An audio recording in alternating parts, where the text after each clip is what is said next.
Hello and welcome to the Easy Allies podcast. I'm your moderator, Brandon Jones. Joining me this week, panelists Ben Moore. What up? Bradley Ellis. What up? My ultimate co-moderator, Mr. Daniel Bloodworth.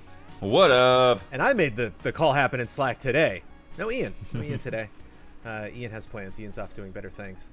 Distinguished guests, we are here to discuss some of the biggest headlines in video games from this week. But before we do that, we must answer for our mistakes in last week's podcast. Now where did I leave it? There it is. Begin corrections music. Tumble on PS3 and Tumble VR from Supermassive are Jenga-y games. We were maybe curious if there was any type of Jenga stuff going on in games. Apparently, they've been on it. Half-Life Alyx is free for everyone who bought the Valve Index through Steam. That's awesome. Valve is currently working on Artifact 2.0. It's in closed beta right now. We questioned what was going on with Artifact. It's Henry Cavill, like travel. I've been saying that wrong my whole life. Curious Expedition 2 was announced in March of 2019. Dead or Alive had a female Spartan 458, aka Nicole. We said it was Master Chief. That was right. Short-sighted. That happens every time. Yep. Rookie mistake. Every time. I think that's a decision. That's something you set up knowing people are going to get that wrong. You're going to be like, know what? We're going to be on so many Wikipedia pages. Getting a Spartan wrong in Dead or Alive, I'm way cool with that mistake. It's I'm okay. not. You should be ashamed of yourselves.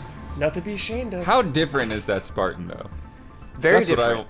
You're queuing up another correction. Hush, Okay. hush. Don't bring it up. And PS 2022 will be on the Unreal Engine 5 instead of the Fox engine. And so we talked about how that will just be updated content via DLC. Not a standalone game. There's a reason they're switching over to a whole new engine. So they'll be working on that. And corrections music. All right. Very quick. Gaming Gladiators.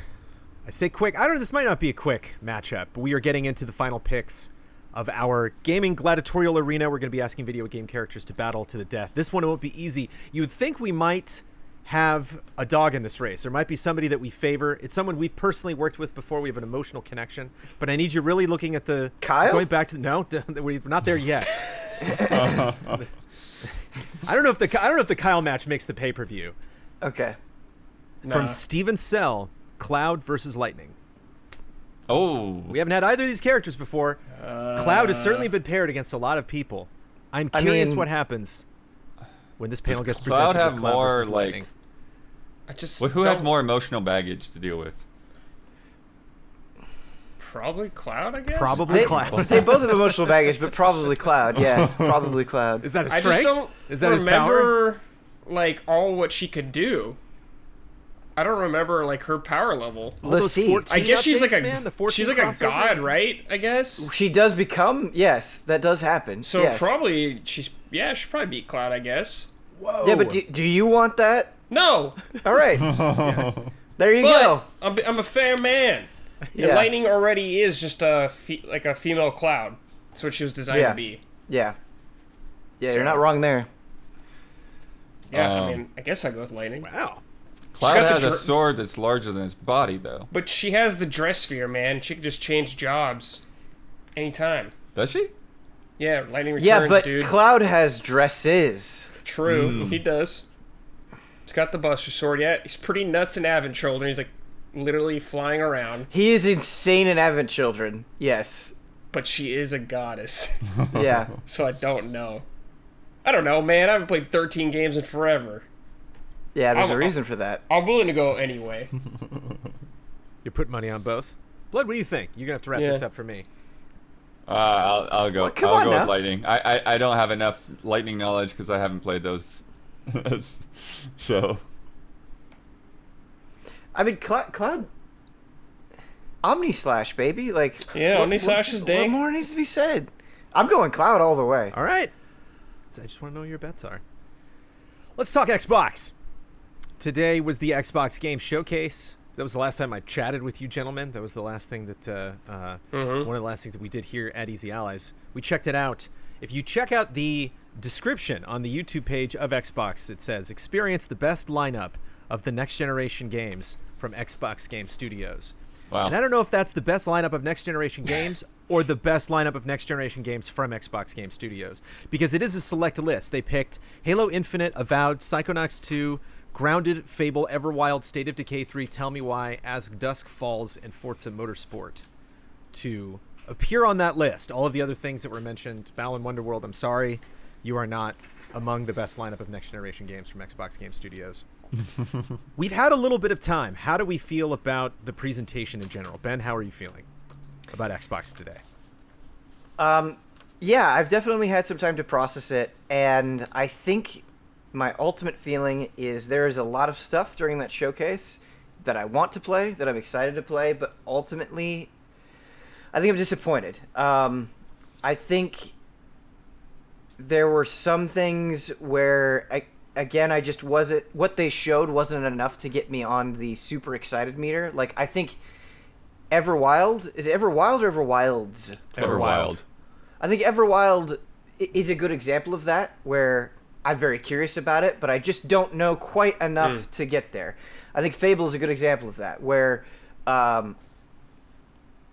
that's a series that I've wanted to love more than I have in the past, and I'm glad it's coming back, but they didn't show enough for me to quite get there. I think what's really killing me, though, is I was so excited to see Halo, and they were really hyping Halo up. And I won't know more until I play it. This is definitely not the final verdict, but I think in showcase form, it didn't have me jumping up and down. Mm-hmm. And that's too bad. That's really where I wanted to be. I was going in hopeful, and my heart just didn't go there during the showcase. It seems like Infinite's going to be a really big game. It also seems like they don't know how to sell the size of the game that it's going to be. I think they thought maybe that map shot was going to blow people's minds. Mm-hmm. Right. Do you think the game could be bigger, Brad? Do you think there's a lot more to see that they, maybe could have shown or are teasing at this point? They didn't even talk about multiplayer at all, which is like a huge deal to people, so they can go down that whole rabbit hole, whatever the hell they're going to do. If they end up doing a battle royale or whatever. I honestly thought they were going to talk about like a beta or something for that game, maybe, because it's so close and it's going to be on Xbox One. So, a little surprised there, but I mean, they still got time to show stuff off. But I kind of, with Ben, like, I liked what I saw, but I could have definitely gone with more. I'm just kind of confused by the whole thing. Is this whole messaging they're doing throughout this entire like marketing thing is the most powerful console ever. Right. And I didn't walk away feeling like, damn, this is the most powerful console ever. I was like, oh, that looks like a Xbox One game. Or at least like what we saw of gameplay, at least, because we saw Halo, like a lot of it, but it didn't like blow me away. Like, obviously it's open world, so it's going to be more taxing and all that stuff, but it's still a cross-gen game, and it sure looks like it. And there are two things about Halo Infinite, right, that are dramatically different. Not getting into things like the grappling hook or whatever, but it being a more open Halo game is potentially exciting, but they didn't show it off in a way that gets me excited for it being a more open game. They just kind of opened up a map. And, like, that could be cool, and the more that I see, I could definitely be convinced. But in the presentation itself, it wasn't like, oh, man, open world Halo, this is awesome. Like, they really didn't take you there. Yeah. And then after the fact, they're like, oh, Halo Infinite is going to be a platform. We don't predict a sequel for a very long time. And they didn't show me anything in that presentation that made me excited or interested or convinced in Halo Infinite as a platform either. Yeah. I think for Halo, it's interesting because, a lot of times we say, hey, just show the game. Don't talk so much. But I feel like in a lot of these cases, particularly with franchises that are coming back and reinventing themselves, which Microsoft had quite a few of, I think you really do need that elevator pitch to say, what are you doing? What makes this Halo different? Because if I just look at this Halo gameplay without knowing any of the other details, it just looks like more Halo gameplay. I don't, I've got a grappling hook, I've got some new weapons, and I've got some waypoints on a map that doesn't even necessarily tell me that it's this big open campaign. Like, it just really just looks like another Halo game with a different art style. And I felt kind of surprised by sort of the same mistake that was made with the previous showcase, in that here we are, here's a chance to blow out what next gen is supposed to be capable of, and the majority of what we got were either CG or in-engine teasers that don't show gameplay, that don't show, they don't even show some of the basic things, like, here's what ray tracing does for this game even. It's like the only thing that really got to do something like that was Ori, of all things. Yeah, that was number one. The coolest part in terms of just talking about the console, just being excited about this system that they want us to buy, in a short amount of time. On the other hand, I do feel like one thing that Xbox has had an issue with in the past is with first-party games feeling like they have a variety, and there is a pretty strong variety on display here. There are a lot of different styles. There's a lot of different focuses of games. I don't know that there's any of this, though, that really feels, at this point, to be iconic, which is, I think, is probably the issue, right? It's like, Gears and Halo or something that you can put on, on the bottle of Mountain Dew, and people know what that is, and people get excited. And while there's a lot of cool creative stuff here, like, I don't know that there's anything that, like, really grabs a hold in that way. Like, even Fable, we don't have a character just don't have anything to grasp latch or anything onto. like that. We don't really have a world. We just have this, like, vague, okay, there's a fairy, there's a funny moment that happens. I think and it's then there's a interesting, wide shot. seeing Psychonauts 2 kind of positioned as that. In Right. all of these montages and trailers and stuff, I'm definitely seeing those characters pop up a lot, and I think that's potentially one of the reasons why they acquired Double Fine, or one reason they're kind of leaning on them to, like, bring back kind of that rare magic of having a catalog of characters, creating new games where they could shine, sell some T-shirts. And then the other kind of big takeaway from this is kind of come again with the news after the showcase itself, is that the reason we're not seeing gameplay on a lot of these games is because a lot of these games aren't anywhere near that point of showing gameplay. Of course. State of Decay 3, they said is, pre-production, like really early Yeah. pre-production. Early pre-production. Yeah, it's a ways off. Forza Motorsport somehow is like in early development, even though the last Forza Motorsport was like 3 years ago or so. Which is kind of good, because I felt like the last couple of games were just coming out too predictably, and so it's like you just you never got excited for them, because like, it's 2 years since the last one, here it is. But at the same time, it feels strange to like not have, like, Gran Turismo, it had gameplay.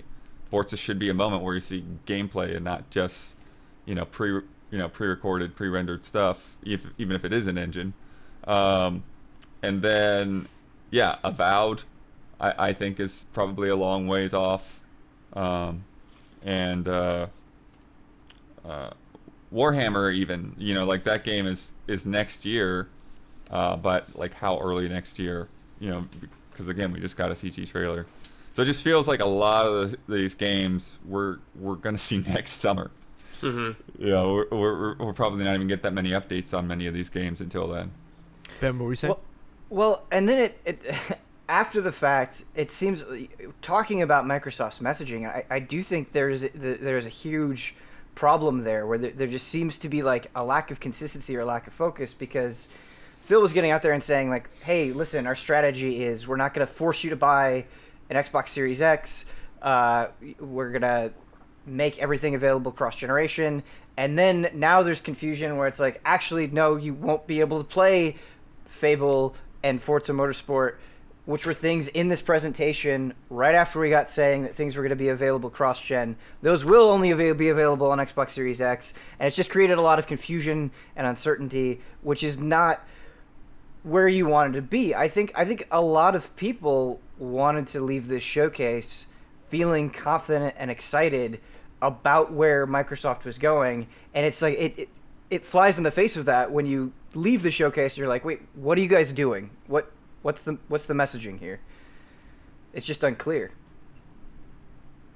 What about Balan Wonderworld, Ben? What about the messaging? Balan Wonderworld, it looks great, but again, that should have been in the showcase. Yeah, like that was more interesting than a lot of what was in the showcase, I find, and it just wasn't there. It was just in the pre-show. It was relegated to the pre-show, and I'm not sure why. Yeah, I'm not sure why either. There's It had gameplay in it too. That's the first Yeah. time we ever heard of that game, and it had actual gameplay. In Right. It showed a lot, and it looked phenomenal. Yeah. Yeah, like honestly, when you put that up against Tetris Effect Connected, why is that the choice? Right. You know, why show us a new version of a game that we've already played versus that?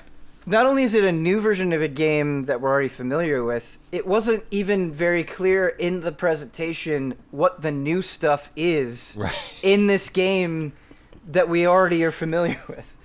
So yeah, I don't know. It's just very confusing and feels wishy-washy and uncertain. And it's like, if you have a new console, I think ultimately you want your consumer to be like, oh man, I can't wait to get this thing. And that is not what this presentation did. It didn't make me go, oh man, I can't wait to get this thing.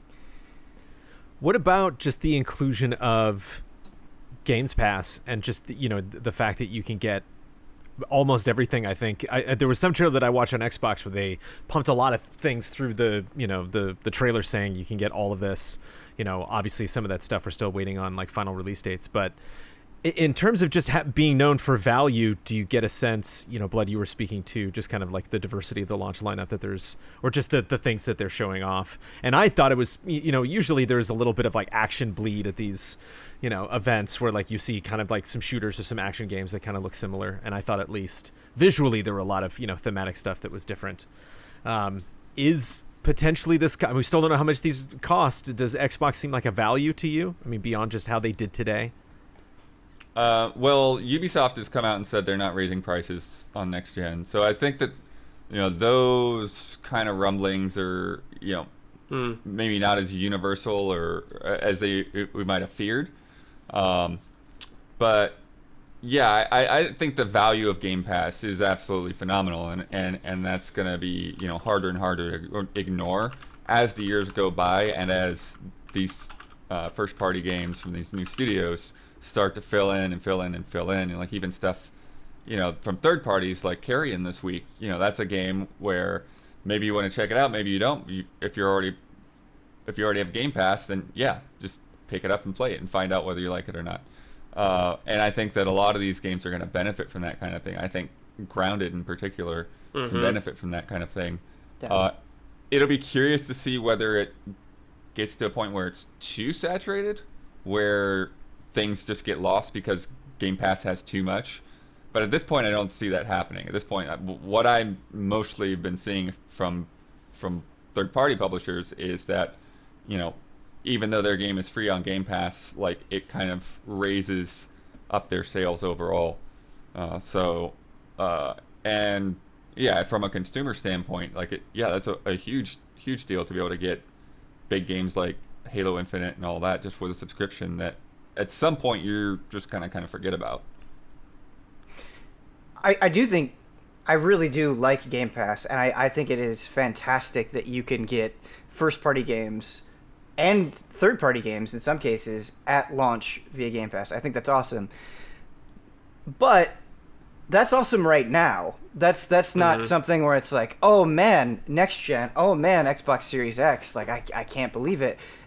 I do think that is absolutely an advantage that Microsoft has going into next gen, but it is not a new advantage or one that we're unfamiliar with currently.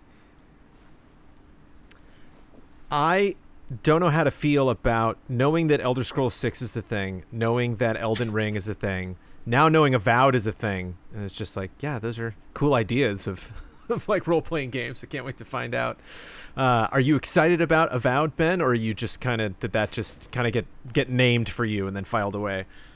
No, I am excited about Avowed, but I think it kind of echoes a lot of the sentiments already expressed, where I think something that differentiates maybe Avowed from what you're talking about is it's set in a world that a lot of people are already familiar with and love, and that was not made clear in the trailer at all. Yeah. I think they could have done more to emphasize and make you excited about the fact that this is set in the Pillars of Eternity world.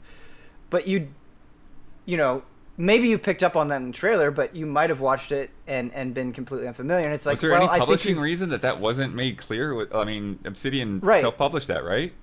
I don't remember. Yes, I believe so. I don't know. I don't remember either. Sure. But I mean, at the same time, you know, like the Outer Worlds, like Microsoft is taking full advantage of that, even though they're not the publisher, you know, of the original game. I just don't see a reason why that wouldn't be emphasized. Because the Pillars of Eternity world is very cool and very different from a lot of its competitors. Seems to be a rash of that lately, man, where it's just not. It's one thing if you get like a bunch of interesting information from a new game, interesting premise. It's just a question of like how they spin it when they first announce something. There's so many cool projects I want to learn more about, and then I find out like 24 hours later, it's like, oh, they did release more information. They just like none of that got crammed into the trailer. And it's funny because to sorry to interrupt, but to go on like a positive spin. Right, like I think Medium presented really, really, really well. Where that was a game that we saw before, right? Where we kind of had that sense where it's like, oh, this looks cool, but we don't know very much. I feel like I got a great sense for how that game is going to play, what it's going to be like, why it's special. There was just like a clarity to its presentation that I really think some of these other things could have benefited from. Yeah, it was really one of the clearest reasons to be on next gen that we saw. Yeah. Across both conferences. Like that and Ratchet and Clank are sort of like the pillars of, hey, this is why an SSD is important. This is why it's going to change gameplay. And I think there's more things that we can see along those lines, you know, in terms of maybe open worlds and level design and things like that. But nothing that's as easy to explain as what these two games are doing. Is it clear, do we know if Medium is going to be available on Xbox One? I think that it is not. I do have an email for that. Let me pull I think that was like one of the only other examples of something that they were saying, look, this is something you cannot do before. Whether it be, Ori and Medium were not the two games I thought. And going back to Infinite, it's just, you know, gameplay wise, it kind of seems accessibility might be going for their thing in terms of, you know, any console, any system being able to run this just fine. The Medium will launch on Xbox Series X and PC so this holiday. So PC can do it somehow. So it's that'll be interesting to see what like Digital Foundry and stuff has to say if they tackled that PC version versus console version. What are you saying, Ben? I do something that I do like that Microsoft has been consistent with for a while now is they're like, listen, we're gonna cut out a lot of the fluff and it's just going to be games, and you know, for the most part that is true, and they do stick to that, and I think it makes the presentation engaging in a way. I just think I wish I got more from a lot of these trailers. I think like it had to be, especially after last time. Like I'm surprised there wasn't as much, that there was not even that much gameplay. Like I think they should have had more, especially after last time. It's like, yeah, we got some cool concepts and stuff like that, but we still didn't really get, here's your next-gen game. This is why you want Series X right here. Yeah. Which would just seem very important to me. I don't know. That would seem... Right, Blood? That would seem... To have something. So. Again, I incorrectly thought that would be Horizon with the PS5, but just to have, like, some kind of showpiece that you're just leaning so hard on the developers. I'm not talking about, like, pressuring developers, but just this sense of, you know, okay, this is the thing that we're going to be spending a lot of time on. Because I feel bad about Halo Infinite because it does feel that they were like, okay, fine, we'll just show gameplay. Okay, fine, we won't have any narration or anything. We'll just kind of show it as is. And it's like, well, not like this, though.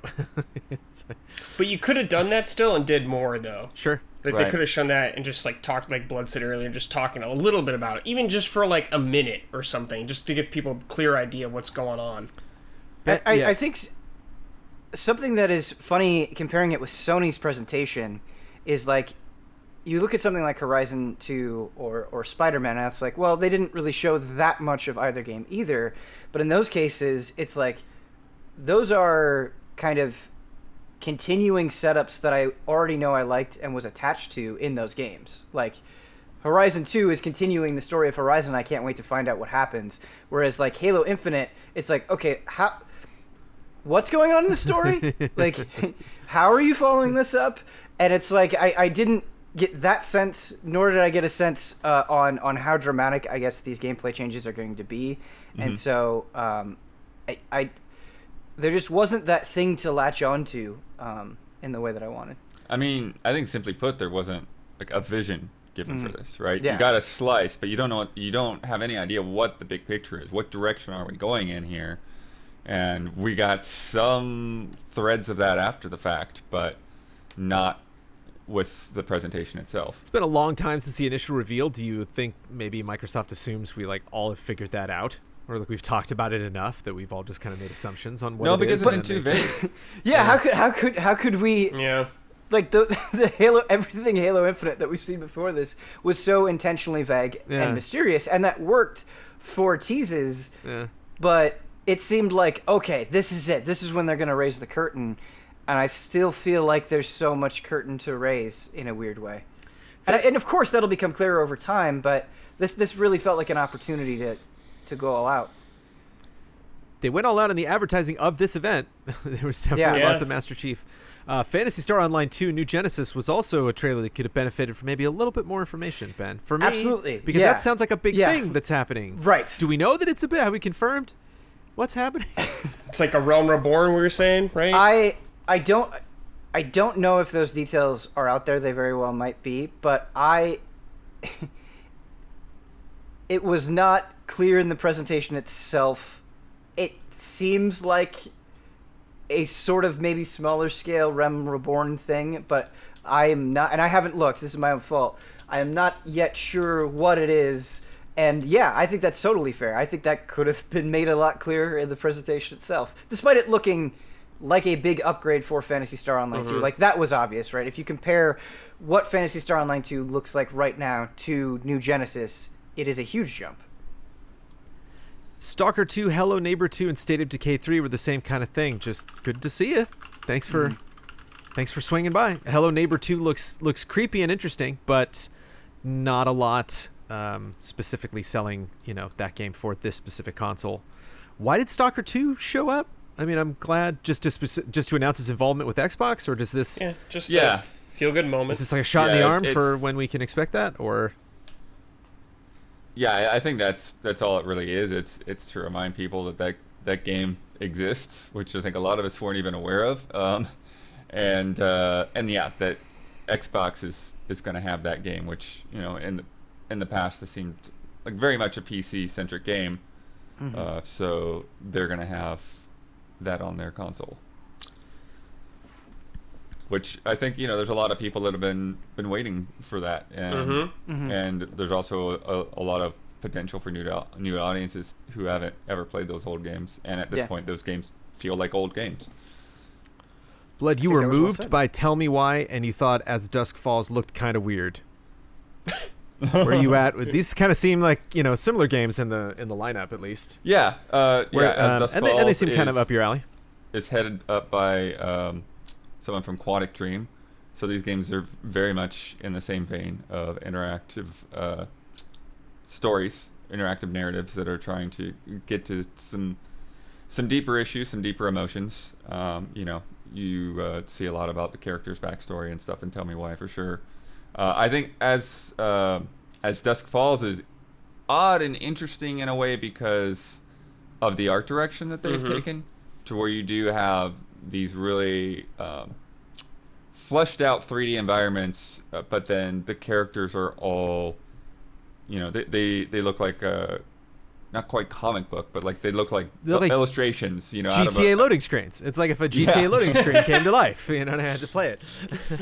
What was interesting is when I was scrubbing back through, they were actually showing a lot of stuff from in the studio and people actually painting those things. And like when we first saw that, I was just thinking, oh, okay, concept art, whatever. I think I should have gone after. And then you see the game, and it's like, oh no, that's what the game looks like. So yeah. I'll be interested to see if that works, because there are a lot of times when I do see games that take this kind of visual novel type approach, and then rather than animating, they just start like stretching parts of people's faces and bodies to like make them look like they're breathing, and it doesn't, and I'm just hard out. I'm just, no, goodbye. This does not look good. This looks too weird. It just it just looks like you're taking like a gummy version of that drawing and just stretching it out. So hopefully it doesn't have that problem. I didn't notice anything along those lines in the trailer. The little bits of animation that I did see weren't off-putting to me. But it really, it'll depend on final execution. But it looks interesting for sure. Grounded looked fun. I'm glad I mean, we knew that was going to be 4-player. That's definitely something we want to check out. Destiny 2 Beyond Light was fine. I could feel the enthusiasm as we were going through that, and I think that's one of the first times we've seen Beyond Light. I can't tell. We don't have Huber here. I don't know if we saw. Yeah, I don't know. Any those specific ice new powers material. legitimately look like a blast. Yeah. I want to use those. Yeah. Yeah, I'm pretty sure that they showed it off before in the Bungie showcase, but yeah, seeing it here again was good. It's good to have Destiny continue to be part of that lineup. I think it's interesting for them to kind of set it up in a way for them to be like, hey, and our friends that we've worked with before, now that Bungie is independent and completely away from Activision. Yeah, it'll be curious to see whether they do more partnership on that front. But Destiny is kind of everywhere. They talked about it being on Game Pass, which I think is, again, a strength for both companies. So. Yep. Yeah, it's interesting, and I don't know. Maybe this comparison isn't mattering as much to people, but I wonder, right, where you've had Destiny 2, where it's had so long, and it's had so much content, and it just keeps getting more content, right? And Halo Infinite is saying that it's going to be a platform, and I see people saying like visually, Destiny 2 looks better than Halo Infinite. Like, is Destiny 2 hurting Halo Infinite? Are people just going to be like, I don't know, man. I rather would just play Beyond Light than play Halo Infinite. I think if Infinite really does go down this road, it's going to draw a lot of very close comparisons. It's going to be difficult. Yeah. Yeah, maybe the only thing I'm thinking is their multiplayer might be different enough to separate them quite a bit. That's a good point. I'm not saying like Halo will do this. Maybe if they did like a Battle Royale-esque mode or something like that. Something that Destiny doesn't have. Because Destiny, I haven't played this a long time, but I just remember like versus, just team fights, like 3v3, stuff like that. Which is fine, but yeah, if Halo has like a little more variety, then it could totally help them stand out. Sure. Or just regularity of updates, kind of like what it all comes down to. It's just a question of like how. That is actually a good point, because Bungie has had a long time to get this figured out, and Beyond Light sort of signifies that, like, hey, we've got a new plan. We understand how to make this series work for the long term now. We're going to really be executing on this.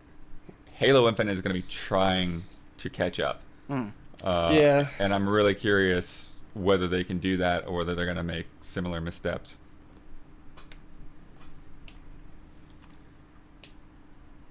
We had updates on a bunch of stuff. Dragon Quest XI S Definitive Edition, we were bummed about the Switch version because it's like, oh wait, that's not as powerful of a console as a PlayStation. It's a bummer that all these cool new modes are coming to a less powerful console. But now we're excited again. Now we're excited again. Now this is dang right, we're excited again. Now everybody was like, oh, I should have played it on PS4. Well, I'll play it again on Switch. Now they're like, no. Yeah, right. You can definitely fall in that. But it is going to be on Game Pass, which is good. It's not going to be full price, which is good. And baby, I get to play Dragon Quest XI S on PC. I'm glad I didn't play 11S on Switch. Now I get to play it on PC. Yeah, Woo! And it is coming to PS4 too. Although it is coming to PS4 as well. Yep. Yeah, I'm not clear on whether you're basically having to buy it again or. I think you have to buy it again. You have to buy it again, but it's not $60. Okay. It's probably like 40 or something. I believe it is 40. Yes. I think it's actually up on Steam. I can check really quick. I did get a pre-order link from. I think Halo was on Steam too. Yeah, Dragon Quest XI S, $39.99. Okay. You gotta wish list it. No need. No need. I'll know. I'll be. I don't need a reminder. Yeah, don't worry about it. Yeah. Harlan Gorgon is coming to the Outer Worlds. Ori and the Will of the Wisps Series X version showed off some of the only actual frame by frame analysis of the difference between the consoles. I'm gonna wait to play it on that, Jones. All right. Ori is so 120 good. frames, baby. Are you going to make it happen in so 2020? Are you going to wait Yeah, just make it until happen in later? But you're 2020, going to do Brad, Yeah, okay. of course. Okay. This is Bradley 'Cause Ellis we're it's talking Goaty about. talk, That clock could be baby. ticking, Yeah. yeah. We'll see how long it Yeah. takes you. Yeah, who do you think I am? Who do you Come on. think he is? Yeah, which is interesting because I still ran into some minor performance issues here and there. Did you, Ben, when you played it? Because we both played it pretty No, recently. not really. No, nothing. I think worth commenting on that. Yeah. No. Nothing springs to mind anyway. Yeah, like one of the things that like once in a while, like if I would push the map button, it would just like black screen for 3 or 4 shit. seconds before the map would pop up. Okay, I stuff like do that. think that happened to me. Now that you mentioned that, I do think that happened to me once or twice. Yeah, but Easy not. to forget over Yeah. a Phenomenal period game, of time like that. but Yeah. Brad, they didn't spoil too much, but it was funny that like they basically showed all the bosses in that trailer. Well, Bloodworth, the good thing is I don't remember any of it. So, Yeah. Yeah. Just keep watching these events, Brad. It'll just... and by the time it comes out, Pour I out won't your even. ear. Yeah. But if you're listening to this, and I think Blood can agree with me, if you have an opportunity to give Ori and the Will of the Wisp a chance, please do. It on really Game is Pass. Both of them, fantastic. dude. Yeah, it really is fantastic. I'm bummed I didn't call Tetris Effect Connected earlier because I know that song. That's the song. It's a Tetris Effect song. Yep. It's a great song. But that's the thing. Don't really know. There might be more information from that trailer. Don't really know specifically how the multiplayer is going to work in that. But multiplayer Tetris is definitely a thing. I might have something. Let me see if it Tetris is tells doing me lots anything. of multiplayer things. Crossfire X is getting a campaign as well. Yeah. Those are all the It's crazy working for 'em. updates. And I felt sad for Senua Saga. Because they didn't Man. show anything? Because we Right. just That know just- they're just like, it's in Iceland. That's it. Yeah, we're and pleased, Unreal we're pleased 5. to announce the place you won't be going but will be going is Iceland. It just seemed like a strange setup from everything that we've seen so far. Yeah, we with the saw more games of the that they game, or focused more of on. like an idea of what it was the first time they revealed it. It made more of a Yeah. splash, yeah. I guess, I mean, you never know when these people are going to be ready and show up for sure. appointments to show off their game, so it's just not that time. But apologies to that team. I thought it was. All roads led to getting a good chunk of that today. So basically, Tetris Effect Connected. It's basically about a robust multiplayer expansion, but I don't know if they actually explain it here. Okay, zone battle, co-op connected mode. So there's a Cool. few different things, Co-op and then mode's it's cool. going to come to the previous platforms in summer of 2021. Cool. Exo Mecha looks fun. Exo Generation. We're in the pre-show. Yeah, the game looks goofy. Yeah, I'm it does. down It to looks try fun. Mechs, baby. And we got lots of stuff from ID at Xbox, but there's only one thing that matters. Shredders, baby. What? Shredders, But what about bro. Tunic? No, bro. What? Shredders, blood. Did you put my name down? Did you make a little personal note to yourself? Shredders, and put little Why do I Jones not next know to what Shredders? Shredders It's is? the snowboarding It's the game. Shredders, Oh, bro. okay. All right. The Jones bait. Yeah. Jones bait. Yeah. Yeah, Jones bait. Yeah. Gotcha. Shredders. Shredders. Never heard about Shredders. Maybe Shredders is a thing. Never heard about Shredders before. Last stop, Artful Escape. Your beloved Tunic. Huber was really excited Your about beloved Tunic. Your beloved. Huber was really excited about Lake. What are you jazzed for about Tunic? What do you mean? It just looks like a Zelda game. Yeah, that's very That's much. all I need. Is that all it Yeah. needs Yeah. to do? For me, yeah. Being made It by looks- one guy too. It looks really good visually, and I love Zelda style games, so hell yeah, dude. Who do you think I am? Yeah. Some more of Sable, which makes me happy, and that was described more. I think I don't know how much information that we got about that game, but seeing more NPCs and just having it described more. It's just kind of like a very open-ended, just run around and explore game. Just It like makes Don happy, and that's pretty cool. Yeah, that is cool. XO1 saw again, and I'm super stoked on that. There's another video on Xbox's channel that you can go and get more of a deep dive. There was only like 6 minutes. I was like, I don't know, that presentation I thought could have gone 6 minutes longer. I would have gotten information about these. The Falconeer, Song of Iron, which is more Huber bait, lots of deep snow shields and axe throwing and stuff. What was that other game that was just shown like that? Very recently, the Something Alone or oh man, it's too many Ugh. titles. Yeah. I know what you're talking about though. I want to Yeah. play those games back to back. 12 minutes you played, Blood, right? Yeah, played that either last E3 or the E3 before. Hard to show again because of spoilers, I would imagine, right? There's only so many trailers you can release for something like 12 minutes. if I remember right, yeah. I mean, the one of the weird things with that game is, like, yeah, you're literally repeating the same scenario. That's what 12 minutes is about. Like, it's that's the span of the game, but you basically keep repeating it and trying options and, like, opening up new things that you didn't know based on knowledge of your previous run. So kind of, in a strange way, it's kind of like Outer Wilds, in that, you just keep opening up this new paths in the same loop. The Ascent we saw during PlayStation, right? Didn't Sony show that off initially? This is like our top-down shooter. Maybe? Can't remember. Yeah. That ID at Xbox thing went by kind of fast. And it was like, yeah, they it's didn't hard do to like a focus on one thing or another. The They would Ascent just sounds keep familiar. All Might these have been PC abilities Might have been mind. probably PC Gaming Show then. I just somehow remember seeing that. The big con is something that they showed in a montage, which you can see more in the gameplay video that they had up on the site, along with Unexplored 2, The Wayfarer's Legacy, which has kind of like the same art style as Sable, top-down adventure game. And we should not absolutely sleep on Mad Streets at all, which was shown just for a second. But this is it's like a brawler, but kind of more of like a very physics-focused, jumping around, big buff dudes, like Streets of Nice. Rage style. Very cool. That could potentially make a good group stream. Do we think we're going to see more from... Well, what's the game plan, Blood, from now with Microsoft between now and the launch of the Xbox? Like, what other events? I mean, There's obviously, another event next month. Yeah. what is that going to be? What should it be? They have to announce probably price. I'm sure they're going to do Yeah, that. I think we're date. getting to that point when we're getting the price and date details. Yeah. I think a lot of the strategy talk is going to be in there. And then probably Halo multiplayer and maybe beta announcements. Mm-hmm. So Maybe locking down that launch lineup and stuff. Yeah. Whatever it is. yeah, we The definitely need to details. get some kind of like list of here's everything that we're going to release from first party before the end of the year. Yeah. I think the discourse right now around Halo is getting a bit silly. Hopefully we can move away from that and start looking at like gameplay details, but I think a lot of people are getting very jokey and jovial about Halo Infinite right now.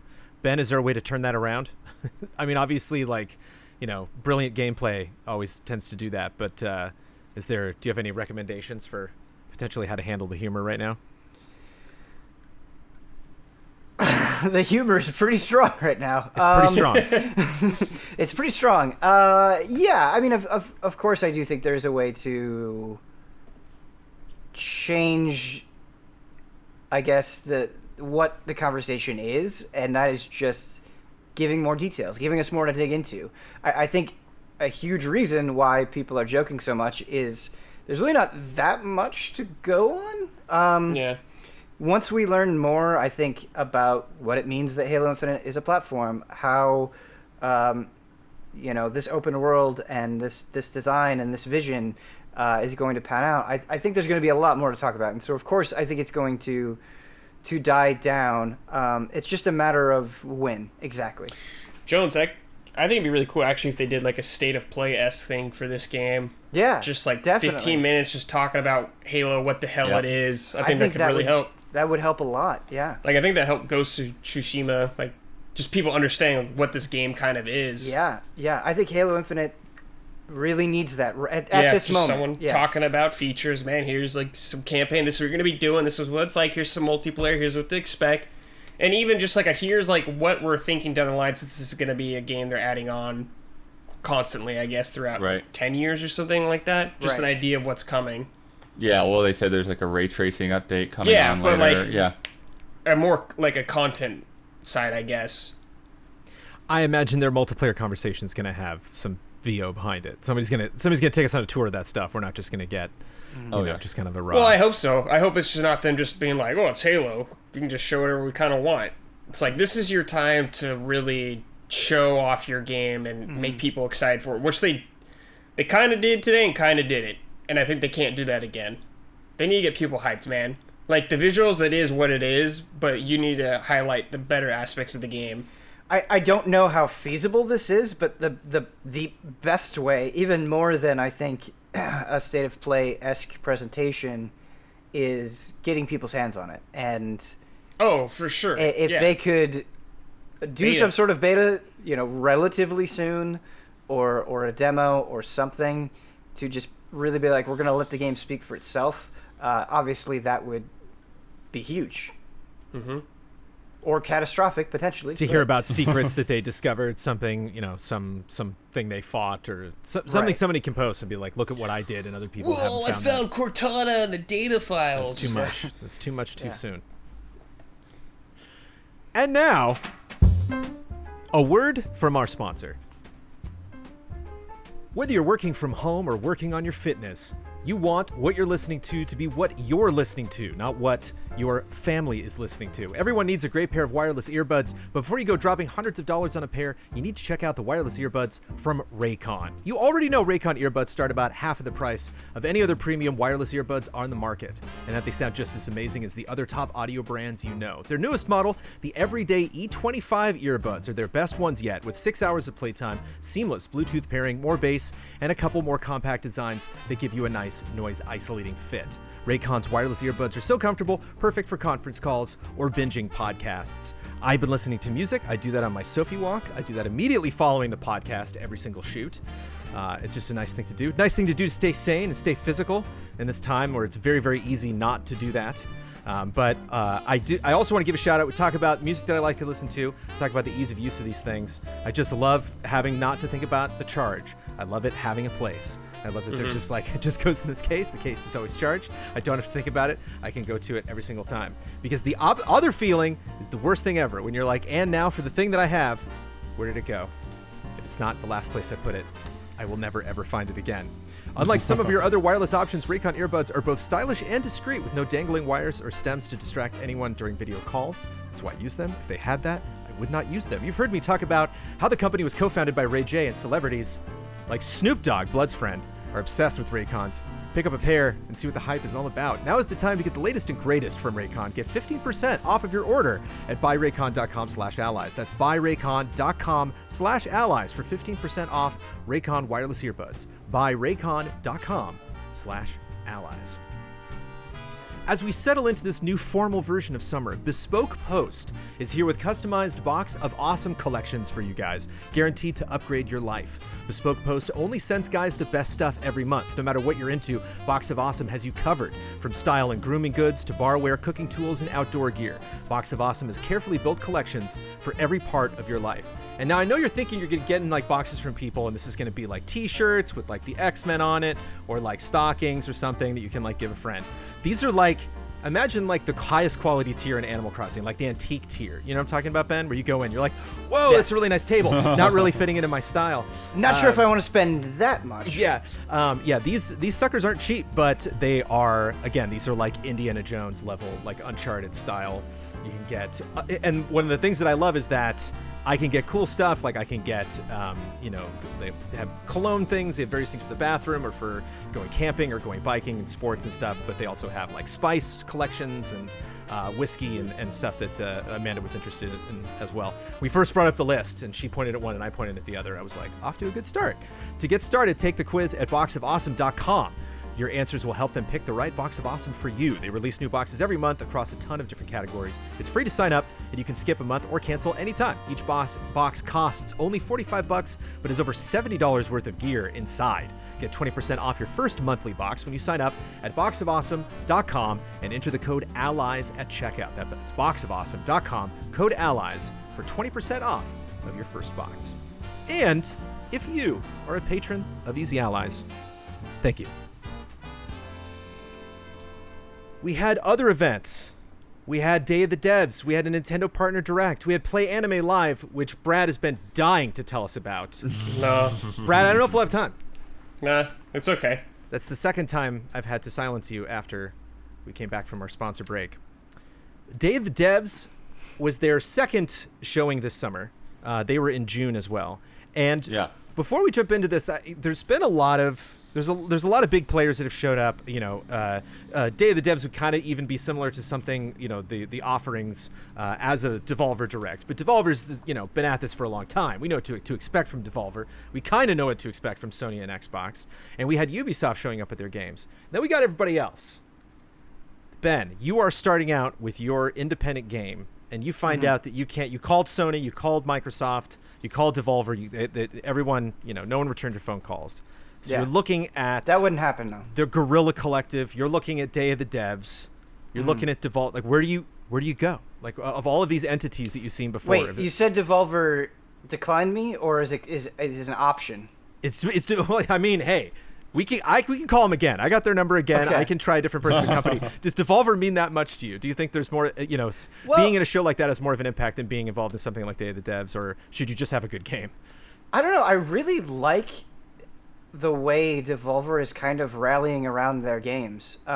Like thinking about how kind of, quote unquote E3 has gone this year. What Devolver showed has stuck with me more than Guerrilla Collective, more than a lot of these other presentations, because they found a way to present it that was different from everybody else. That journey that they took us on with their presentation was wild, but it was distinct, right? And then to release a game that was a marketing thing for other games, like I remember everything that was in there because I played it. And that's the kind of attention that I would want for my game, and they're really doing something different. And I think they're sticking in people's minds. They're sticking in my mind a lot more than the others, for sure. For that reason. I mean, Devolver is still at the same time going to be somewhat limited because they are publishing these games. These are games that they have signed on to their label, with various levels of involvement from them. But I think, to me, when you look at all of the other things that we've had, like you say, the Guerrilla Collective and the New Game Plus Expo and some of these future game show, I do think that personally, as something to watch and as something to remember these games, I do feel like the Day of the Devs are stronger than the rest of those. The first one was the strongest of the two, but I still really appreciated and some of the things that are hard for us covering in terms of reactions, because I really appreciate these musical performances, but it's like, okay, what do we do in this moment? I just want to sit here and bask in Bayon. I went back and watched that later on my own, because we were just like, okay, are we gonna just be quiet for 6 minutes or 8 minutes or however long he's gonna play and just do this ambient synth stuff? It's like, I like being challenged as an artist, Blood. You know what I mean? I like to if I'm gonna watch, do reactions to a video that you've made, I want to be thrown. I want to be speechless. I want my jaw to hit the floor. But I also really appreciate Tim Schafer's little bits and how genuine they kind of open up. They all seem genuine. The crude yeah. I am 8-bit. There definitely is an energy there that you just, I don't know, as much as I love Nolan North, doesn't really come across in the future game show. Just that kind of connection where he's like, this game looks fun that's coming up, and it's like, you just got that note 5 seconds ago. When these people say this team's really passionate, you're like, okay, they've had coffee with that team, at least virtual coffee. During the pandemic. But there definitely seems to be a relationship there that makes it all the worse when you see what game they're talking about, and it's something like Mask Maker, which has wonderful people working behind it, but then they show the game, it's like, what was that? VR game? Right. What's going on? And Unto the End, Brad, that's the game you were looking for, where there's a lot more throwing of stuff in the, with the shields and the snow. I think there's a lot more you lose a weapon, you pick up a weapon, whereas in the other one, there's definitely it looked like the axe was kind of his go-to. I'll try them both constantly. Yeah, and don't sleep on Grief Helm from Johnny Dale Lonak, who put his name in the title, M. Night Shyamalan style. So he definitely wants you to know who he is, like Nidhogg, but with more gore. Mundown, which has been in development for 6 years, which is first person black and white, one dude making the whole thing. Yeah, that's crazy. I thought that looked really cool. Started off not well, this Day of the Devs. Started off breaking my heart to say so, but I got to be honest here. I really want to convey honesty here at Easy Allies. Obviously, we put out a lot of reviews and stuff like that, or, editorial integrity is important to us. My integrity is important as a moderator. I've said many, many positive things about the Muppets. I didn't like any of these Muppets bits, man. Yeah. That was Keeley's edition. I don't know who was in charge of the writing for that. Yeah, Jones, that felt like someone who didn't really know video games writing it, and doing a quick search on Google video game memes, and they pulled up a meme list from like 2005 or something like that. Because they're doing Portal memes, Jones. Like the cake memes still? Well, the cake was. Everybody talking about cake now, though. The cake's coming back. It's just in a different way. And Piggy just missed. She missed the spin. Is it the real cake where people are cutting open objects with real looks like cake? And so it's like, cares about that? She saw cake. Saw people talking about cake and Piggy. Cake. Thank you, Brad. It's just Who gives a shit? Thank you, Brad. Muppets don't always work. They didn't work. I feel bad, but we don't have to talk about them for a long time. We also don't want to talk about Rogue Company for a long time because that. Hey, Huber likes that game. Okay. Yeah. I thought they could have He sold it a said little it's bit better. swimming in sevens game. He had a good time. There's only some games that can hack into a press conference. You know what I mean? Just because you just because you can, doesn't mean you should. Right. Sure. Not everybody can necessarily do that. Overcooked, all you can eat. Sure. Overcooked's coming to next gen. Hey, yeah. You missed Overcooked before, and now's a good time to jump in. Boom. Tsukuyomi is coming to Smite next month. I hope I pronounced Tsukuyomi correctly. Ghost Runner looks great every time we see it. Yep. Tuncha from Leap Game Studios is a hand-drawn beat-em-up where you're a little girl running around. Oh, right. Like the Portugal one or the Portugal developers, I think. Yeah, that's the one with... it's not Portugal. Definitely not Portugal. It's South American, but yeah, because Portugal's Europe.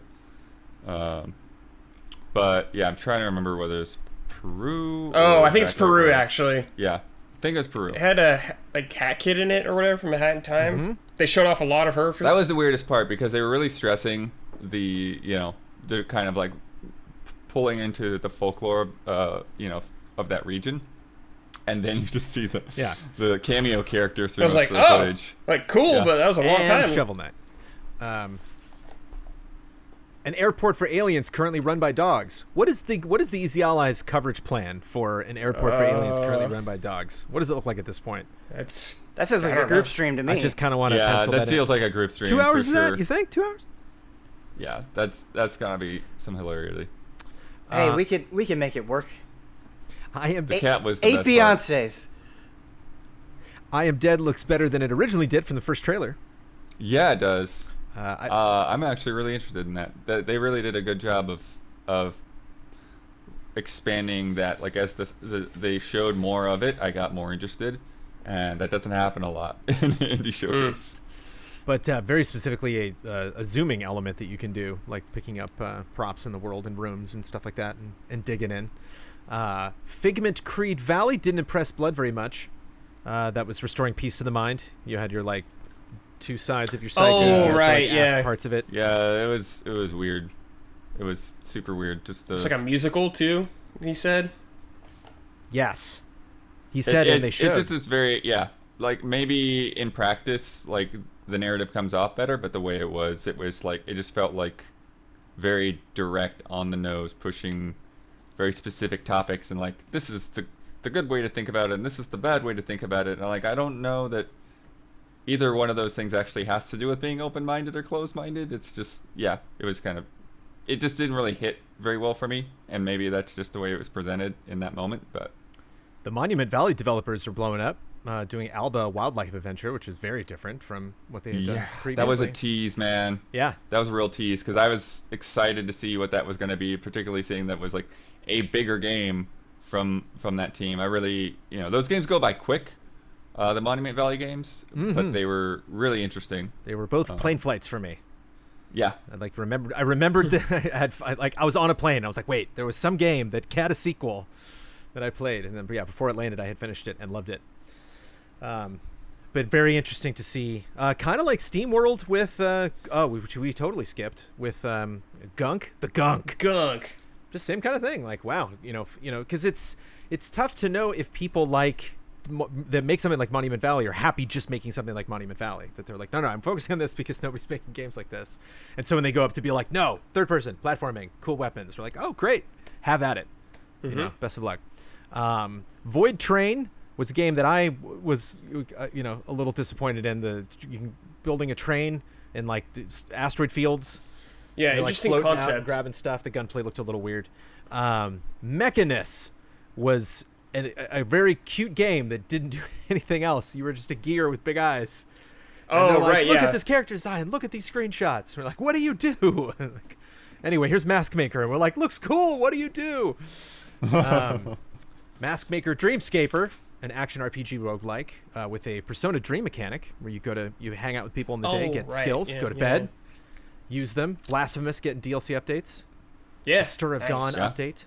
That was their closer. Yeah. Yeah, I think that maybe that was probably the weirder part of this is Blasphemous DLC is not a strong closer, so I feel like they could have maybe chosen something else to put in there. Yeah. Like, what they said was really cool, like all the updates and stuff, and it's free, which is awesome, but as a closer, it is kind of strange. How about Alba? Yeah. You think Alba could have closed? Alba was too much of a tease. I think I Am Dead might have actually been the good closer, because they really did get into that game a lot more. And yeah, considering everything else that they had, that might have been one of the stronger ones to go with. Usually bring up closers when we talk about, Xbox or like State of Plays or something. Day of the Dev talking closers. I like it. Because he's the Bugsnax performance in there too. Yeah, it was nice. Don't forget that. We did get that in there. Did you want to talk about the Bugsnax performance? Was there anything? That song is a bop. Did anything? That song is a bop. It's a good bop. song, yeah. So we had the Untitled Goose Game special edition that they talked about, which might not interest a lot of people, but I'll give it to iMadeBit because they put on a fun show.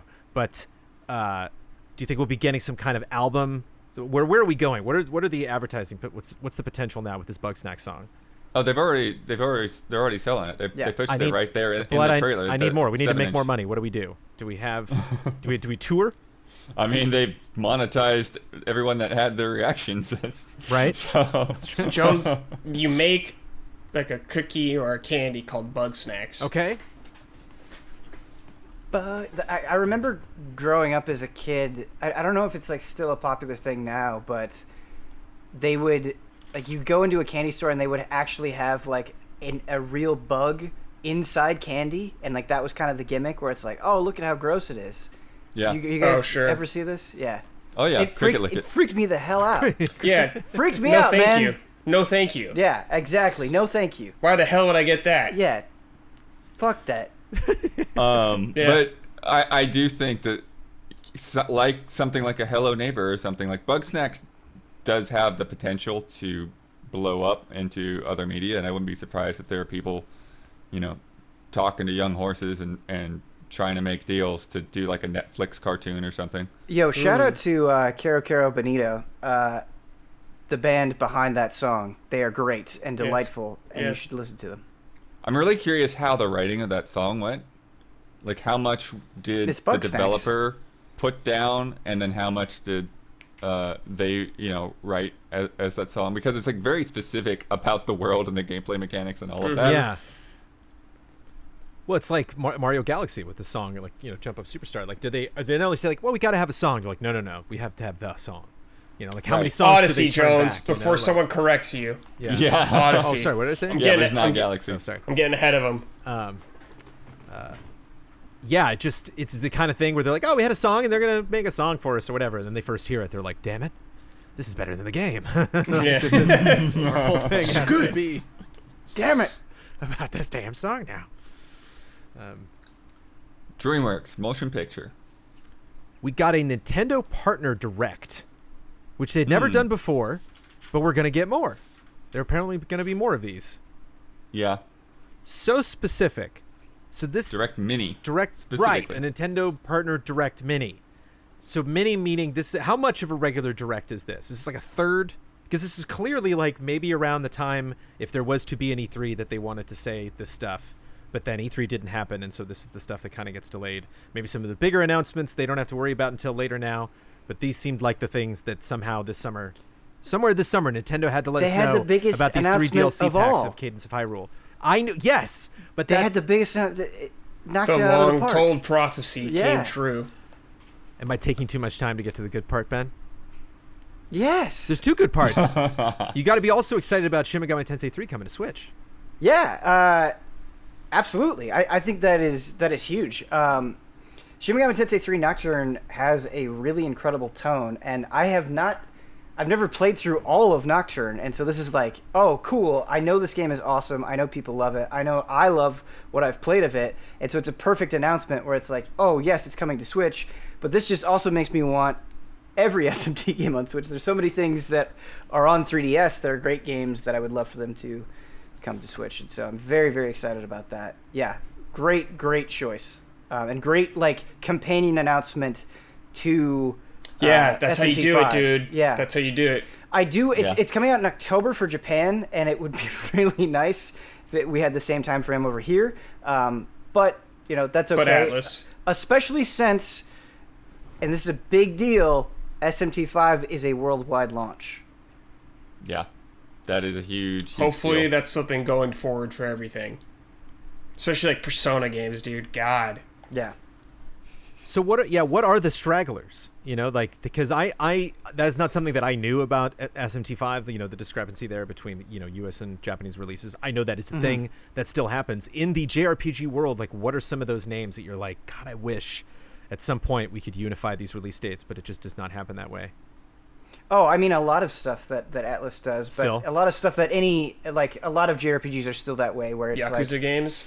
Yeah, and they have. I think there has been a considerable effort in recent times to make those windows smaller, but it definitely still happens. Like, hey, and again, we're in a unique situation where the pandemic is probably throwing a wrench in a lot of this stuff.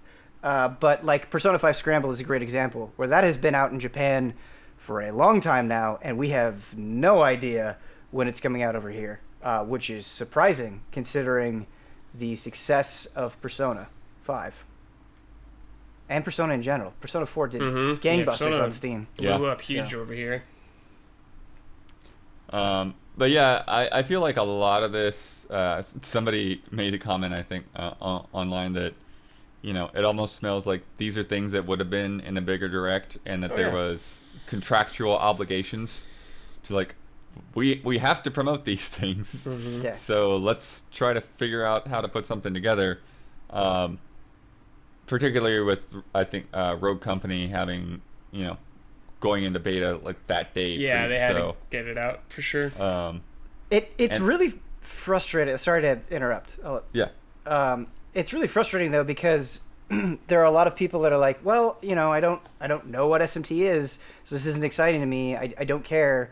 There was definitely a lot of negativity, considerable negativity surrounding the direct, and it's like, I really think people are going to be surprised when that game comes out. I think it is going to review very well, and I think if you've only played Persona, you don't know what SMT is. It's so much darker. It's so different. It's so much more brutal. Yeah. And like SMT4, comparing it to its direct predecessor, SMT4 is just such a brilliantly bleak world that is in a medium where the post-apocalypse happens time and time and time again. There's nothing like the flavor of SMT, and I think seeing it, not on a handheld but on the Switch, and I love the style that they showed in that trailer. Like, I really think this is going to be a force to be reckoned with when it comes to RPGs. Worth noting that 2 games that are coming out here very soon were in the Japanese direct and for some reason absent from the American Sakuna. direct. Yeah. Getting Sakuna robbed, and man. Atelier Ryza 2. Yeah. Sakuna's finally coming out. Someday I will get into Someday. the Atelier series. I've been meaning to forever. But the weird thing about the Atelier game is I got that email after the direct and it was like, just revealed in a Nintendo Direct, and like it wasn't here. Yeah. Like, Scoops. Yeah. what Whoops. But yeah, I don't know. I mean, I think part of the negativity comes just sort of naturally where people think that any sort of slate of announcements should have something that they want to see, something that interests them. And I think that splitting things up is really kind of hurting some of these Nintendo lineups a bit, because there have been so many small little things. Here's a small little Paper Mario thing. Here's a small little Pokemon. Here's this. And then they're saying like, hey, we're gonna have more of these. And like, I would really especially after this summer, like I would really prefer them to hold things, to bundle things, to make it really feel like, hey, this is gonna be really worth it. And there's, even if I'm not into everything, there's gonna be something that speaks to me, rather than, hey, don't expect anything out of this, but here's Bakugan. Right. Yeah, I think that's fair. I feel so conflicted because on one hand, I do think they managed the expectations for what this was very explicitly, where it's like, there's not going to be any first-party stuff. This is what it is. It's very small. But at the same time, it's hard to know, like, okay, well, is the small stuff that you're showing going to appeal to me? And I'm in the case where it's like, dude, we heard something about SMT5. Like, yes, okay, great. But you kind of missed it, right? Like, right. You thought that, hey, this probably isn't going to be a big deal. I'm not going to wake up. I'm not going to see it. And then you weren't there the moment it happened. You saw it, obviously, when you got up. Right, and that's kind of what I'm trying to speak to is you don't know what it's going to be, or what, you know, it may be a franchise that you care about. It may not be. And so, yeah. Like, I wish I would have gotten up for this because I would have been hyped through the roof, but it's hard to know what it was, especially following up, as you said, Bakugan, which was just like, oh man, really? It's hard to know. You know what was a twist about SMT5 for me, Ben? I liked it. You did? It did. What does that mean, though? Like, I like the mood. What is the depth of that likeness? The mood. Yeah, and that's it, Brandon. I like the mood. The mood is delicious. Yeah. It never let up. Like a big appeal of those games, I think. Remember when you played through Dragon Quest XI and you were like, this is amazing, and you just like plowed through it like a champion? Yeah. SMT5, baby, Brandon Jones. Here we come. I might be ready for it. Hop aboard. Hop aboard. Get the steam in the engine. This is the part of the podcast where we talk about Play Anime Live. Brad, you ready? Ready for the Play Anime Live blowout? Let's go. Man. Yeah, let's go. I was there. Why? No, I'm not going to timestamp this. It was funny. That felt like Home Shopping Network. You know what I love? Yeah. I love going back and watching our reactions to something that I'm like, is it going to be in the pod? I didn't watch it, but instead of going to watch it, I should just watch like our reactions. And I never, like I'm either on reactions or I totally miss them and hear about them after the fact. Maybe watch highlights. But I don't know if it would have been fun watching Play Anime Live. It was very fun watching you watch Play Anime Live. No, it wasn't that fun watching They were it. giving away VIP boxes. We got to get our VIP boxes We were trying together. to get you one, dude. I know. Got to get our VIP boxes together for Easy Allies. Also this week, that Play Anime Live thing happened. Metacritic now has a 36-hour user review waiting period. If you want to drop a user review, you got to wait. This apparently silently happened a few weeks ago, but it was noticed after Ghost of Tsushima went up that people couldn't review bomb it. People got to be mad about it. I'm not tracking the anger, but I'm just imagining there's some I'm people sure that are people mad are mad about it, right? Yeah. Yeah, I'm sure. I think it's a smart move. Though. I think it's a smart move as well. I'm really Very for smart. it. Yeah. Eyes currently, there's people reporting all over the place, but eyes are currently on Ubisoft's remaining management in the wake of the misconduct claims. A lot of people were let go, but that story is still going on. Jeff Keighley touched the PS5 DualSense, and apparently a new gaming chair. I forgot I didn't bring up the official one, but there's some ergonomic Herman.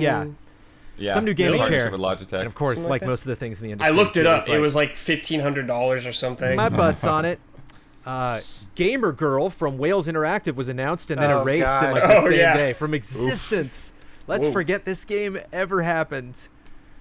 Oh boy. Yeah, it's the kind of thing where some people say like, oh, also this week you rushed through, you don't really give context. You got to go see if you can find that one, look that up. A game that wasn't a good idea. Yeah, we kind of breezed over that. Jeff had Jeff's demo for Astro's Playroom. He did have his own demo. That's right. It said Jeff's demo on the title screen.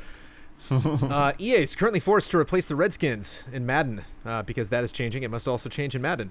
Sounds like they're just doing a generic Washington. Yeah, team I think it's just. I think they're gonna patch it in. It's like a non-team, later, and then they add it later whenever they rename that stuff. But that does not happen every year in Madden. Swery corrected some incorrect material regarding a transgender character. Kind of. He changed one scene. But that continues to be a point of debate. Yeah. I hope I really hope that Swery tries to listen to the feedback that he's getting and continues to improve with it. Because it sounds like, based on the reporting, that the implementation was very sloppy. For Deadly Premonition 2. And nothing else was sloppy about that game, which is why that's such a surprise. McCree used to have a new sticker, but does not anymore. Yeah, new spray. They took it out. It's a horseshoe now. Yes. GameStop requires customers to wear masks, but employees cannot enforce it. That is not a challenge. Crowdless MLB games are using the sound effects from MLB The Show. So if you're watching That's super funny, the MLB yeah. and somebody hits a home run, you're hearing a video game. Rocket League is now free to play and available on Epic. It is not available on Steam for new Steam users. Valorant carries an encrypted message intended to recruit possible hackers if you try to hack into Valorant.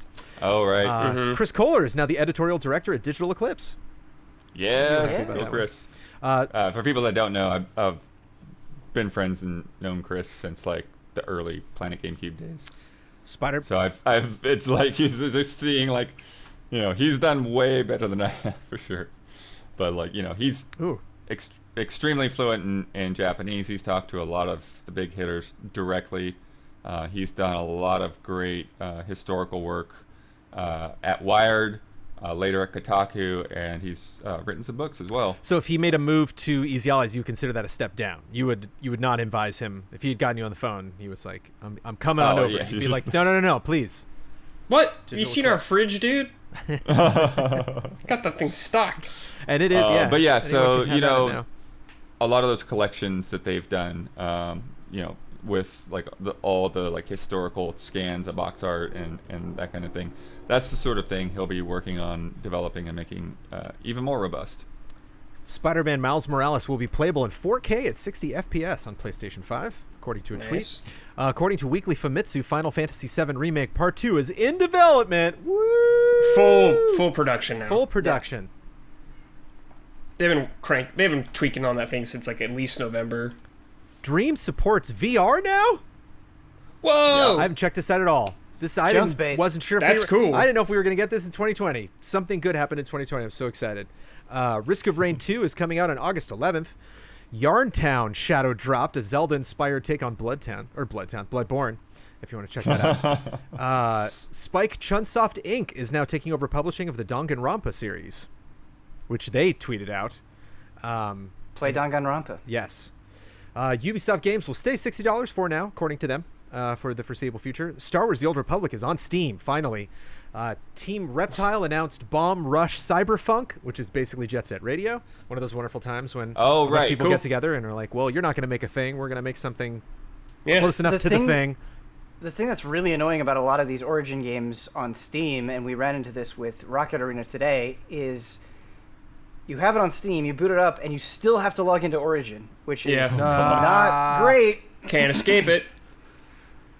The next Yakuza launches in November, but not on PS5, but it will be there eventually.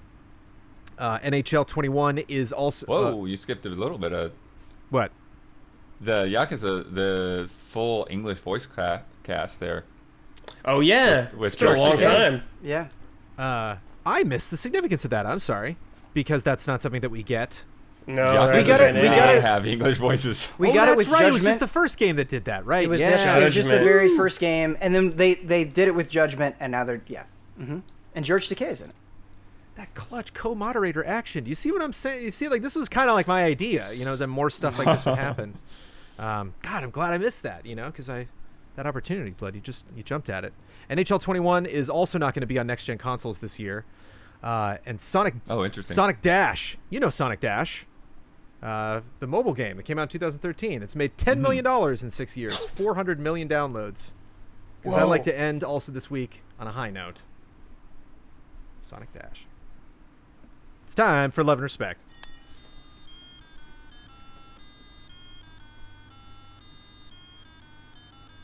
Love and Respect.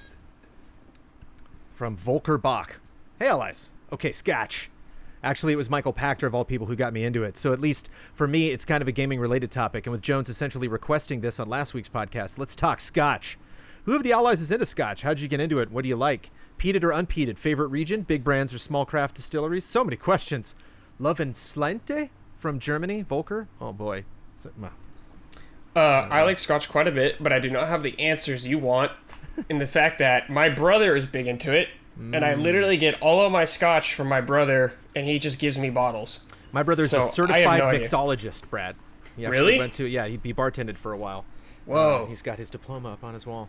But I yeah, have so a bunch, but like I can't name any of them. my brother's always I- just like, we're having a family event. He's like, I'll just bring the drinks. I'm like, please do. Yes, I don't Yeah. know nothing. I like about this whiskey a lot, but I don't really do scotch. Not that I wouldn't. It's just not something that I've made consistent. Yo, But, Ben, next time I see you, Yeah, I'll bring a bottle of scotch. that sounds great, man. 2021. Yeah, but yeah, I enjoy whiskey a lot. celebrate. That's the best I got. Yeah, one of my old roommates and close friends, he's into scotch and cigars and that kind of thing. And so I have had a little bit of scotch with him after a long day of work or training or whatever he was doing. But that's it. That's the extent of my experience with scotch. Dude, Ben, you know what's something really fun to do? Is play Yakuza and have scotch or whiskey. Full Yeah. immersion. Yeah, absolutely. I remember there was one night, I think it was whiskey. gotta there do was, that. There was one night I sipped whiskey while playing Red Dead, and that just felt Oh, so yeah. right. I usually don't. I usually don't touch the stuff. Amanda loves it, so I will drink it with Amanda. Jeffrey Murillo, hello allies. I've been playing Ghost of Tsushima recently, watching reviews on it, but I don't see anyone talking about this. This game finally fixes the issue with the walking running speed of the accompanying NPC. Usually the NPCs are too fast when you're walking and too slow when you're running. I don't know if it's just me who despised that. What do you guys think? No, I'm with him 100%. It's so annoying when there's that disparity, and it is great that Ghost. Yeah, they'll sprint with Yep, you or yep, whatever. yep. Yeah. Nice. It I helps agree. when your sprint isn't like 100 miles an hour either, so it's Yeah. easier for a game like that. Well, I feel like Red Dead and maybe Witcher and some other games have tried to address that by having the other person in front of you and then you just like holding the button to match speed or whatever. Yeah. But that's more with like, I feel like that it comes up more with like horseback. I don't feel like there's as much focus on it when you're on foot. I will definitely be looking out for that while I play. Red Dead and GTA to a lesser extent, but definitely has a very slow pace. So I understand if those NPCs aren't walking fast enough for you. But good to know. I just wanted to officially get that because that was a pertinent gaming question. Jones, You I and like that, the Brad, slow that you pace of reviewed Red it. Dead. Oh well, thanks. I like it too.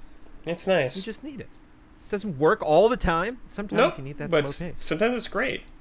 Aimster, greetings allies. In April of 2014, Game Trailers uploaded a video called Ben Buys Games, where Bloodworth isn't quite giving Ben a hard time about his game buying habits. Ben obliges Blood by listing the games he had purchased in the last month or so and how much he spent on each. Note that Ben had not played most of the games he had bought. We've all been there. And instead was playing mostly Hearthstone. However, Ben says, I will play these someday, I swear to God. This is the list of games Ben had bought and whether or not he had played them yet. Ben, it's been 6 years. Which of these games have Can you I just played? say, Love and respect, it's- Corbo. That video is super fun, and I enjoy it. But sometimes people watch stuff and they're like, "Oh, you're exactly the same as you were 6 years ago." And it's like, no, I'm not. I'm a normal human being, and so that really gets super annoying. Are you prepared then? Yeah, I'm prepared. The Witch and the 100 Knight. I don't even know if I remember. I've not played that. No. Deception 4, Blood Ties. Yes, I've played Deception 4. Yes. Infamous Second Son. No, not played Infamous Second Son. Oh, wow. Yeah. Final Fantasy X. Yes, of course. The HD, maybe it was specifically the HD. Yeah, It's probably the HD, yeah. I don't think I've played a lot of the HD version, but I'm pretty sure I've played some of the HD version. I think. It says Dark Souls 2 Collector's Edition with the guide Ben had played. Maybe you were planning on playing it again, or it was a different version that you bought. Maybe you I've did played have the Dark Collector's Souls 2. Edition. Sure. Metal Gear Solid 5 Ground Zeroes. Yes. Diablo 3 Reaper of Souls. Obviously Yes. you played. Titanfall Xbox One bundle. Yeah. Yep. There we are. We made it. Dude, sick bundle. Yeah. I like Titanfall a lot. Yeah, Titanfall's great. Let's play a game from Garrett Zamora. Hello, allies. I cannot stop playing Doom Eternal. Ever since Ben's brilliant review convinced me to bump it up to the front of my gaming queue upon finishing Now Final this Fantasy is VII 11 Remake and respect. Trials of Mana. It's just a game I keep coming back to for more. One could even say I'm playing the hell out of it. In honor of Doom Eternal being probably my favorite FPS ever made, here's a fun little game called Doom Trophy or Rock Song. Simple enough. Below I've listed names of trophies achievements from either Doom 2016 or Doom Eternal, as well as some hit rock song titles. Have fun, and thank you so much for bringing us laughs in these difficult times. Love and respect from Canada, GBZMR. All right. Doom trophy or rock song? Hail to the King. That's such a Duke Nukem thing. Yeah, it sounds like it. I'm gonna go with Rockstar. I'm gonna go with Doom Trophy. I'm gonna go with rock song. That was Avenged Sevenfold specifically that wrote that rock Oh song. yeah, Oh, sure. Yeah. such an on-brand I know that song. song title. Yeah, of course. Okay. Hail to the king. That one I should have gotten. You gotta move. You gotta move. Doom Trophy. Doom Trophy. Doom trophy. Also a rock song. Aerosmith wrote that one. I like me some Aerosmith. I don't know that song. I'm not the biggest Aerosmith fan. Meet Your Unmaker. Oh, Unmaker is Doom. Yeah. Doom. Yeah, that definitely sounds like. There's Doom. no way that isn't Doom. That is Yeah. Doom. Doom Eternal. 100%. Funky spelling on the Unmaker there too as well. Yep. Raw Power.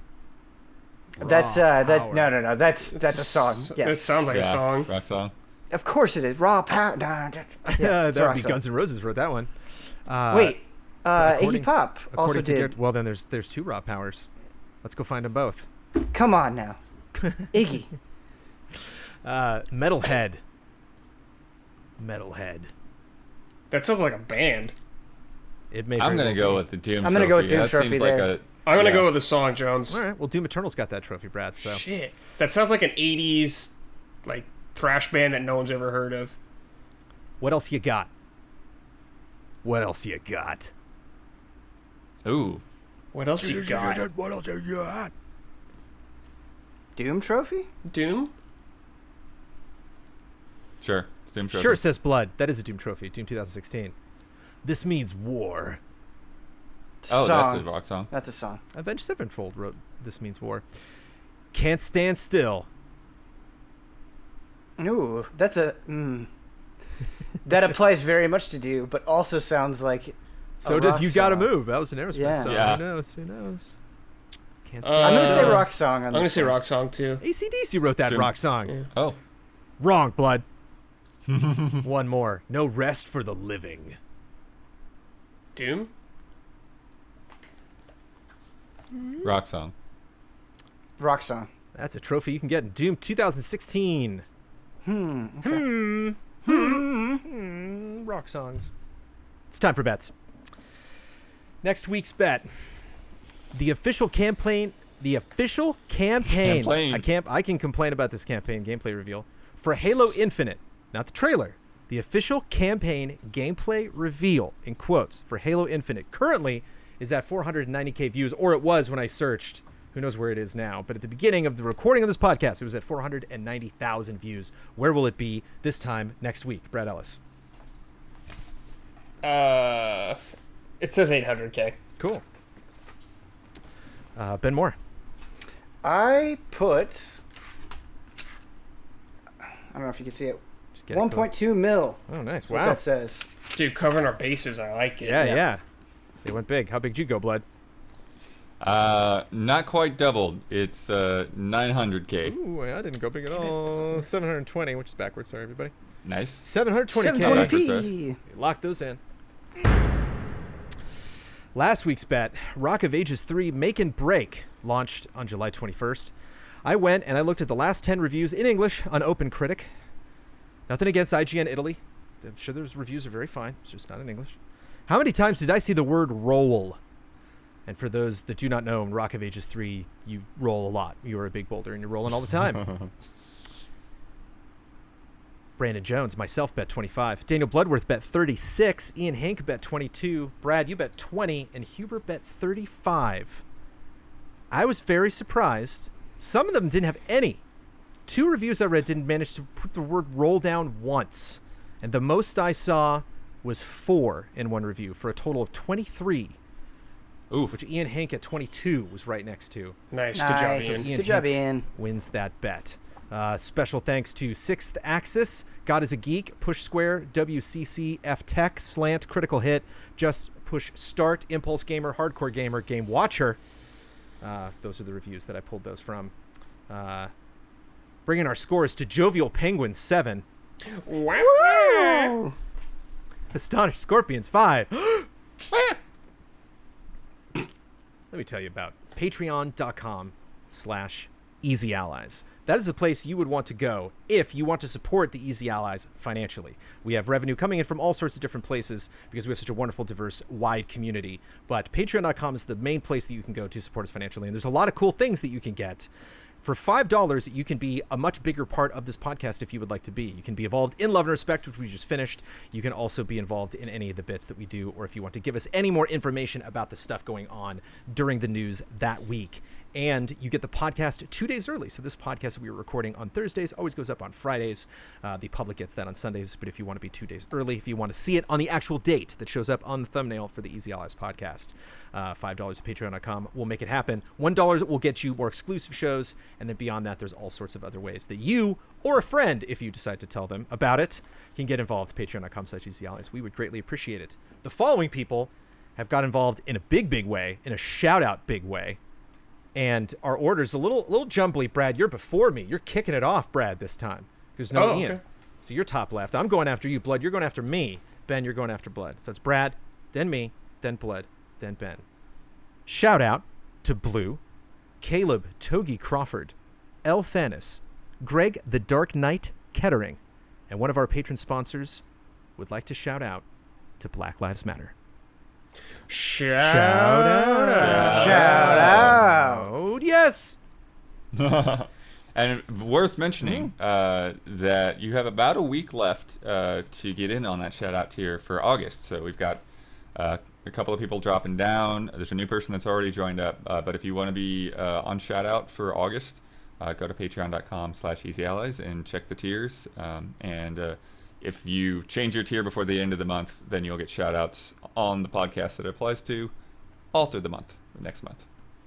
Now, neither one of you is Ian, but Brad, you were on the show last week and you didn't win. That bet of 20 did not make it happen for you. So I'm going to give it to Ben to wrap up this show. Yeah, Ben. All right. I would have given it to Ben anyways. Nice. Blood, would you have given it to Ben? Sure. Okay, good. Ben, you get to promote any Easy Allies video you'd like to promote. You get the final word on anything you've disagreed with, want to reiterate, or just popped into your head, and you get to sign off with your trademark sign-off. Okay, Easy Allies video I want to promote. The Hall of Greats. How do you not promote the Hall of Greats? I think the Allies really brought it. I was really engaged with pretty much everybody's presentations. I thought people really thought about the games they were going to bring. I'm really happy about the winners. I really am. I think they were very deserving. Not going to spoil it here, of course. But yeah, go check out the Hall of Greats. It's a great time. I think it's one of the best things that we do. Something that I want to reiterate. I feel bad. I feel really guilty. And it's been, ever since it happened, it's been kind of a cloud over my head. I feel like I gave the wrong message with that Love and Respect on the Ben Buys Games. I know it was just trying to have a fun time. The point I was trying to make, I think, came across a little bit saltier than I intended. I know that person was just trying to have a fun time. And that's great. It was a clever idea. So I feel bad about that. I think I came across worse than I intended, which happens sometimes. And, oh, yeah, thing I want to reiterate. No, that's what you just did. No, sorry. So it's a trademark sign-off. Trademark sign-off. Okay. Damn it. I wanted to throw something in there about Can we give him a bonus one? I'll let him, yeah. Because I was the one that picked that Love and Respect too, Ben, so. Yeah. Okay, do I get a bonus? I'll give you a little extra special sauce. Yeah, go bonus. Listen, a lot of people are like, hey, Ben, thank you for introducing me to, XYZ, Persona, Yakuza, Doom Eternal, whatever the hell it is. Do yourself a favor. When SMT5 comes out, give it a chance. I think you're going to surprise yourself. I think it's going to be one of those things where you reach out to me and you're like, hey, Ben, it's pretty good. Thank you. So maybe try that. Maybe try doing that. Hey, it's good, Ben. Thank you. I would like to see that happen. And Sophie is our supreme ruler.